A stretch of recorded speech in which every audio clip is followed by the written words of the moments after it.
Thursday, union nurses in the Twin Cities will walk off the job. The signs are ready, and so are nurses and the hospitals they work for. Thanks for tuning in today at 5. I'm Amelia Santinello. I'm Frank Vassalero. We'll take a look at how both sides are preparing for a one-day strike. Also, progress is being made in the oil spill crisis. See how much oil they're now stopping from getting into the Gulf. And supporters of a Minnesota lawyer jailed in Rwanda are coming together this evening to call for his release. But first, less than 2 days before that scheduled strike, hospitals assured us they're ready. Temporary nurses are now being trained to take over for the permanent Twin Cities nurses who are ready to strike.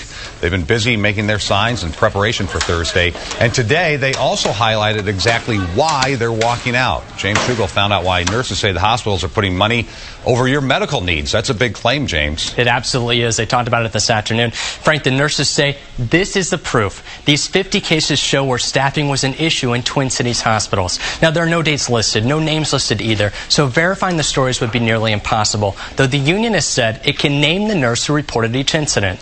One of those incidents highlights Melissa Randall's father.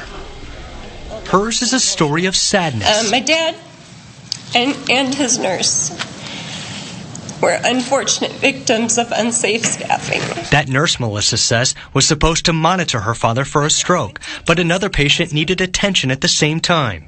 Her father ended up having that stroke that same night. And the staff admitted that the neuro checks were missed. This story is just one of many the nurses union wants you to hear, as hospitals, it says, puts profits over patients. Patient care is our top priority. The hospital CEOs disputed the union's claim on Tuesday. Alrighty, here we go. 1, 2, 3.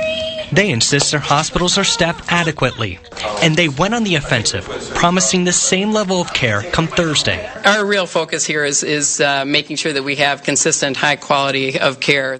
Licensed, registered nurses will be brought in. They're experienced in their assigned specialty.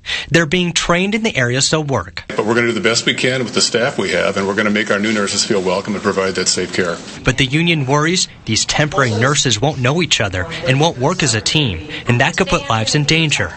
What Melissa doesn't want is another repeat for someone else. But for the hospital to look at the whole system and learn from this traumatic incident with unsafe staffing.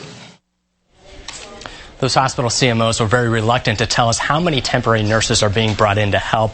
Even after repeated questions today from reporters, they say, Frank, the number of nurses on staff fluctuates daily based on the needs of patients on any given day. And what about training these temporary nurses? Are they doing that on-site, off-site, for specialty areas within the hospital? Yeah, they're actually doing it off-site. They're learning hospital policies. They're teaching about hospital procedures at these 16 different hospitals. And even at North Memorial today, we learned that the CMO told us that extra doctors will be helping out on Thursday to make sure that everyone is actually working as a team that day. And did they address this issue about the one-day strike? Are the hospitals going to try to keep them out later than that, or will they just respect the fact they'll be gone Thursday only? They say right now they're only going to respect the fact that they will be gone on Thursday. They're planning just for that one-day strike. They brought in those nurses just for that one day. Okay. James, thanks. Sure. Today we're giving you a chance as well to talk about the pending nurses strike inside the box. Are you worried about the kind of care hospitals will be able to provide come Thursday, or do you think the hospitals have a good plan in place to keep things moving smoothly? Have your say right now at WCCO/ITV. Well, progress